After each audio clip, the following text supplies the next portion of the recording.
Hello again, and thank you for staying with us. We continue here. The death toll from the Eastern Cape summer initiation season has risen to 20. Provincial Traditional Affairs MEC Zolile Williams says 13 initiates who died had undergone legal circumcision.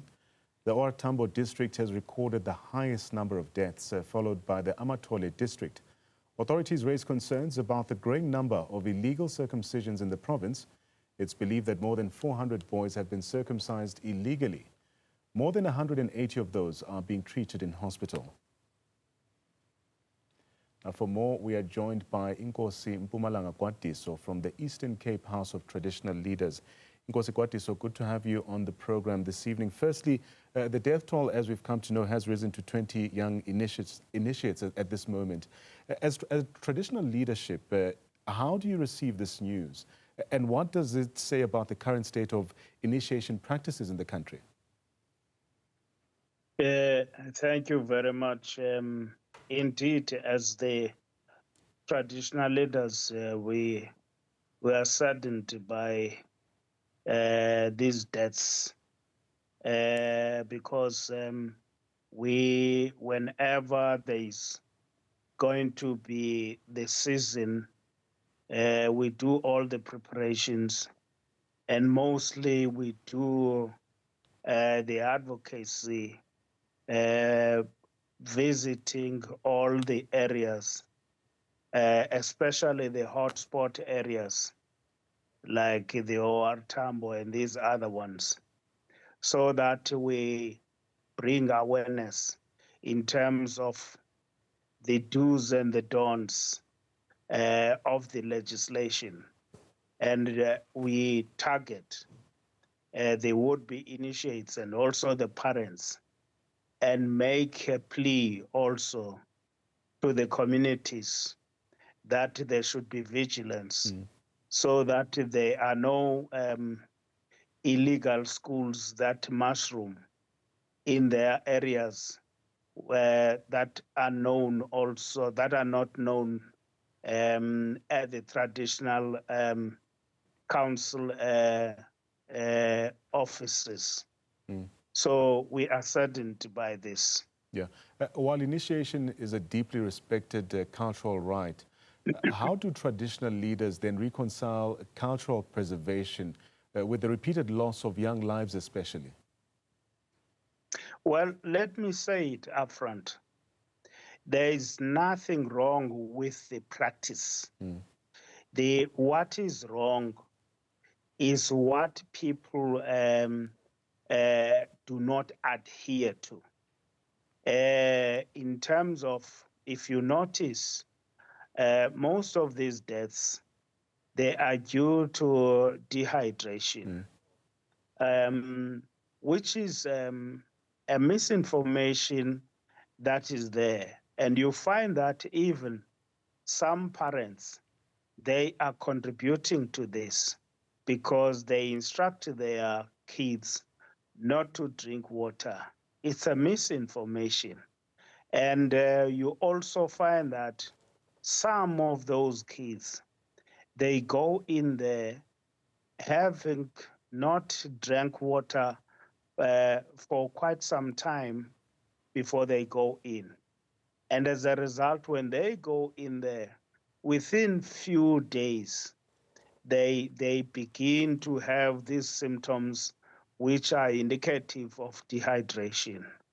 So in our preparations, we train traditional surgeons and traditional nurses, but you'll find that there will be those that are bogus, and also the parents do not assist the situation because they choose people that they are easily in their reach, and the people who do not adhere to what the requirements are.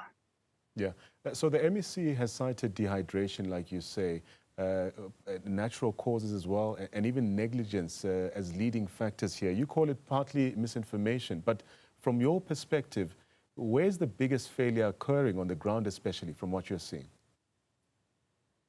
Well, the mere fact that we can pick up that some parents do advocate to their kids that they should not drink water.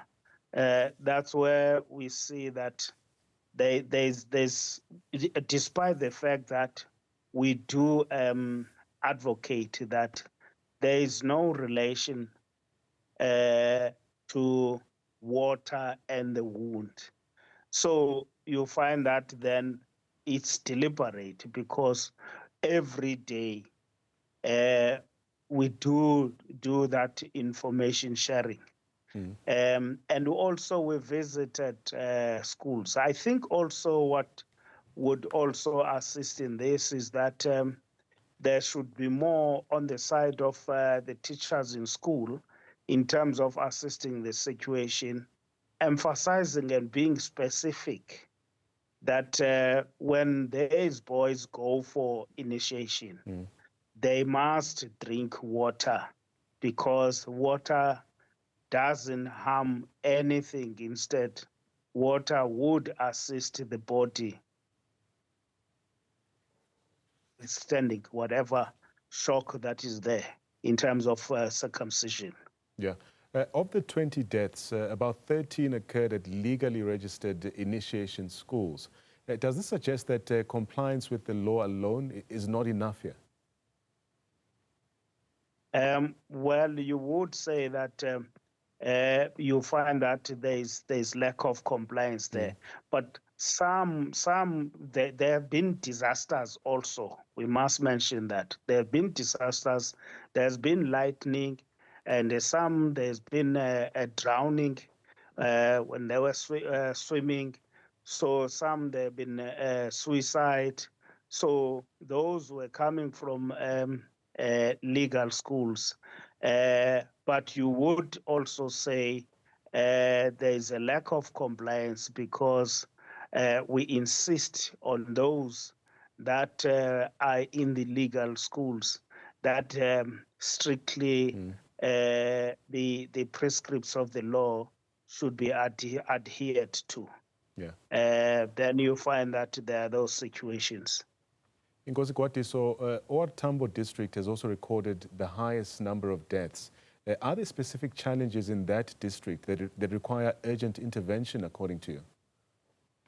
Yeah, also the challenge with OR Tambo, you see, OR Tambo is complex in this way that it's quite rural. And you find that there will be the initiation schools are hidden in the forests and some in the deep valleys so that they are hidden from people. And by the time you reach there, the day is almost gone before you can reach another initiation school. So the rescue teams they struggle sometimes to get to these initiation schools, but also you find that there's a lot of illegal, and some do not go for screening. That's why you find these things. So those are the challenges in the OR Tambo. You need more teams to cover the area and be there every day. Yeah. So that's the case, and the parents are not assisting. That's another thing, because usually I want to mention this, that the reality here is that initiation, the primary people on the initiation are the parents. But if the parents do not participate, because government just goes in to assist, otherwise the reality of the matter is that it's a responsibility of the parents, because initiation is something that is discussed at home and it's a cultural thing. It's done by the families. I'm just imagining one day where the government would say, and even traditional leaders would no more call on government to assist and say, let's look at how the parents are doing, but each one will have to adhere to this and then is taken to task if this fails, and see what will happen. Because so far now, there's nothing that talks about if there's death and there's this, the responsibility of the parents, or this is the punishment to the parent. There's nothing so far. Yeah, you speak about the role of parents, but let's also speak to the role of traditional leaders. What role do they play in monitoring initiation schools? And are there consequences for those who fail to protect initiates? No, traditional leaders really do not give birth to those to those boys. So those boys really, the people that have to carry the burden mostly are the parents, and you can't shift the responsibility from the parents to traditional leaders. Traditional leaders are there for governance and also to provide a conducive environment that people in their communities are able to practice their culture and their traditions. So it's a question of a conducive environment, and also see that things are done according to law.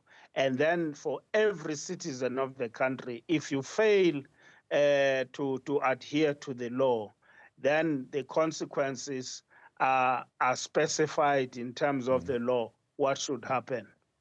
As we are having this conversation, illegal initiation schools continue to operate despite legislation.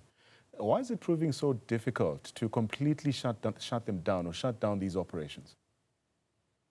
I'm yet to see somebody who would succeed in doing that, because we have a test of that in the Eastern Cape during the time of the COVID. It never stopped, because COVID time, everything was shut down. But you would still find that there was a lot of initiation taking place, even during that time. So it's difficult to say you can shut down something that is privately done there in the homes of families. I mean, really, also during COVID, we said no alcohol, nothing, but you saw a lot of alcohol that was what was sold. Everything else illegal, mushroomed at that time. So you have those challenges. There's a lot that you have to look at. This is a cultural thing. It's an old tradition that is practiced. That's the reality. You'll have a big challenge. So as we start winding down our conversation, let's get a bit of reflection now. How effective has collaboration been, especially between traditional leadership, government departments as well, but also law enforcement during the current initiation season? For us who have been in the forefront of this, we can see the difference from all these other years. There has been an improvement in terms of deaths due to the collaboration between Department of Health, police, NPA, and social development. Those are the partners that we work with. So there's been so much collaboration. That is why also we have so much arrests for those traditional surgeons and traditional nurses that did not adhere to the requirements. We have the cases, we have them arrested. Some cases have been decided. So we have people that are in jail as we speak. Yeah. So the collaboration has shown something, and finally, which is positive. And finally, what message do you want to send, especially to parents, guardians, and communities who entrust their children to these initiation schools? Well, we first of all, our condolences to those that has suffered in that situation. But also we wanted to urge parents to take their part, to take their responsibility. We have provided our services. Then the parents must meet us halfway and assist us in locating and uprooting all illegal initiates in the communities. And also the communities, we appeal to them that now they must assist, because this is the death of future leaders or future contributors to the economy, to the society, and every positive aspect that would be there in the life to come of an initiate. Therefore, we don't want any name attached to initiation in terms of death. So we appeal that there should be collaboration and cooperation by the parents to the efforts that we are taking as traditional leaders and also as government institutions. Let me thank you for your time. That was Inkosi Gwadiso from the Eastern Cape House of Traditional Leaders. Of course, the Eastern Cape initiation season remains under intense scrutiny.